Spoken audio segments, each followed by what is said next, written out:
Saudari-saudaraku yang terkasih, berjumpa kembali bersama saya, Inspirasiku di Antara.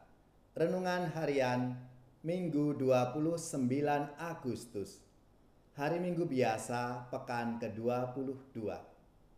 Semoga kita bersama keluarga, komunitas kita selalu dalam keadaan baik, tetap sehat dan bersemangat.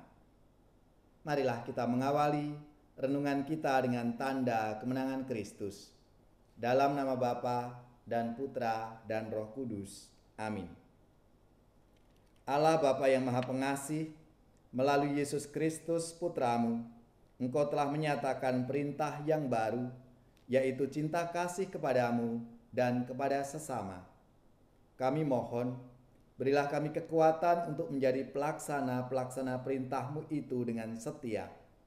Dengan pengantaraan Yesus Kristus Putra-Mu Tuhan kami, yang bersama dengan Dikau dalam persatuan Roh Kudus, hidup dan berkuasa Allah sepanjang segala masa. Amin. Dalam nama Bapa dan Putra dan Roh Kudus. Amin.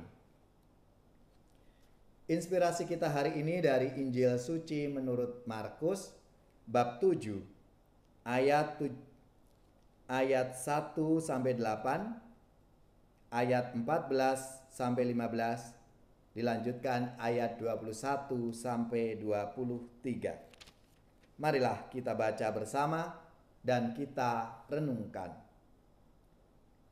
Pada suatu hari, serombongan orang Farisi dan beberapa ahli Taurat dari Yerusalem datang menemui Yesus. Mereka melihat bahwa beberapa orang muridnya makan dengan tangan najis, yaitu dengan tangan yang tidak dibasuh.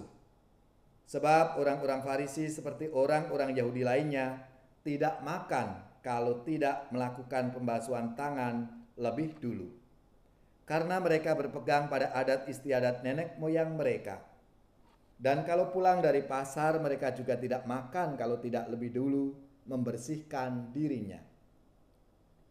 Banyak warisan lain lagi yang mereka pegang, umpamanya hal mencuci cawan, kendi, dan perkakas-perkakas tembaga. Karena itu orang-orang Farisi dan ahli-ahli Taurat bertanya kepadanya, "Mengapa murid-muridmu tidak hidup menurut adat istiadat nenek moyang kita, tetapi makan dengan tangan najis?" Jawabnya kepada mereka, "Benarlah nubuat Yesaya tentang kamu, hai orang-orang munafik. Sebab ada tertulis, bangsa ini memuliakan aku dengan bibirnya, padahal hatinya jauh daripadaku. Percuma mereka beribadah kepadaku, sedangkan ajaran yang mereka ajarkan ialah perintah manusia. Perintah Allah kamu abaikan untuk berpegang pada adat istiadat manusia." Lalu Yesus memanggil lagi orang banyak dan berkata kepada mereka, "Kamu semua, dengarlah kepadaku dan camkanlah. Apapun dari luar yang masuk ke dalam seseorang tidak dapat menajiskannya. Tetapi apa yang keluar dari seseorang, itulah yang menajiskannya. Sebab dari dalam diri hati orang timbul segala pikiran jahat, percabulan, pencurian, pembunuhan, perzinahan, keserakahan, kejahatan, kelicikan, hawa nafsu, iri hati, hujat, kesombongan, kebebalan. Semua hal-hal jahat ini timbul dari dalam dan menajiskan orang." Demikianlah sabda Tuhan. Terpujilah Kristus. Saudari-saudaraku yang terkasih, pada zaman Yesus, orang-orang Yahudi itu punya ratusan peraturan untuk memelihara pelaksanaan hukum Taurat. Peraturan-peraturan itu menjadi pegangan untuk mempertahankan identitas Israel. Identitas itulah yang membedakan Israel dengan bangsa-bangsa kafir, sehingga yang melanggar peraturan itu pun dipandang sebagai pendosa. para imam wajib mencuci tangan dan kaki sebelum memasuki kemah suci. Lama-kelamaan peraturan ini padahal hanya untuk para imam, lalu diperluas dan dipaksakan untuk semua orang Yahudi. Orang harus membasuh membasuh tangan sebelum doa pagi dan sebelum makan roti. Para ahli Taurat memaksakan seruan, "Kuduslah kamu bagiku," dengan ritus-ritus kesucian lahiriah. Kaum Farisi melaksanakan peraturan-peraturan itu secara ketat. Maka ketika para ahli Taurat dan kaum Farisi melihat para murid Yesus makan dengan tangan najis, mereka mempertanyakan kepada Yesus dan menuduh Yesus gagal mendidik para muridnya.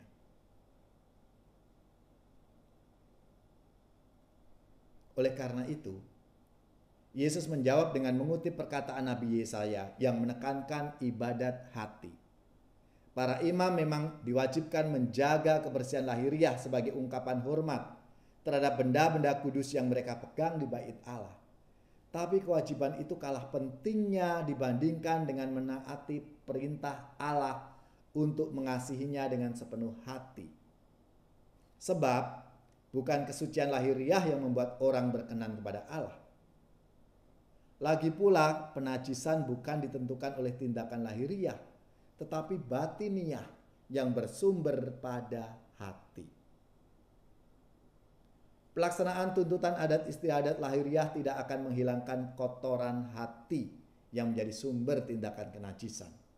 Maka Yesus berkata, apa yang keluar dari seseorang itulah yang menajiskannya.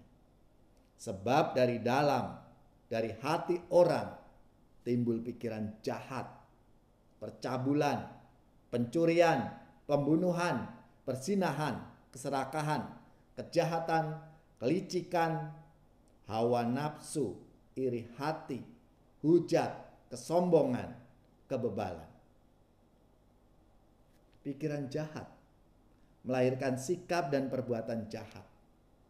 Percabulan adalah penyimpangan seksual. Persinahan adalah hubungan seks antara laki-laki yang sudah atau belum beristri dengan perempuan yang sudah bersuami. Keserakahan adalah tindak kejahatan akibat hawa nafsu seks. Kelicikan adalah tipu muslihat dan penghinaan. Iri hati berkaitan dengan kecemburuan terhadap milik orang lain. Hujat berarti menentang kuasa Allah. Kesombongan adalah keyakinan berlebihan yang tidak berdasar pada kemampuan diri. Kebebalan berkenaan dengan ketidakmauan orang untuk mengenal Allah. Saudari-saudaraku yang terkasih, kadang-kadang kita masih ragu-ragu dan takut untuk merombak tradisi dan aturan keagamaan yang tidak berperi kemanusiaan lagi. Padahal Yesus telah mengajarkan bahwa ukuran kesucian bukan asal setia pada aturan-aturan lahiriah, tetapi pada kesucian hati. Tak jarang kita pun merasa sudah hidup saleh asal taat pada aturan-aturan lahiriah keagamaan. Yesus telah mengajarkan bahwa sumber kenajisan bukan dari apa yang masuk, tetapi apa yang keluar dari dalam, seperti pikiran jahat, percabulan, keserakahan, hawa nafsu, iri hati tadi. Maka marilah, saudari-saudaraku yang terkasih, kita sebagai pengikut Kristus zaman now, kita diajak untuk mengutamakan kesucian hati kita ini. Dan kita wujudkan di dalam tindakan-tindakan kita. Mewartakan hal yang positif, yang baik dalam hidup kita.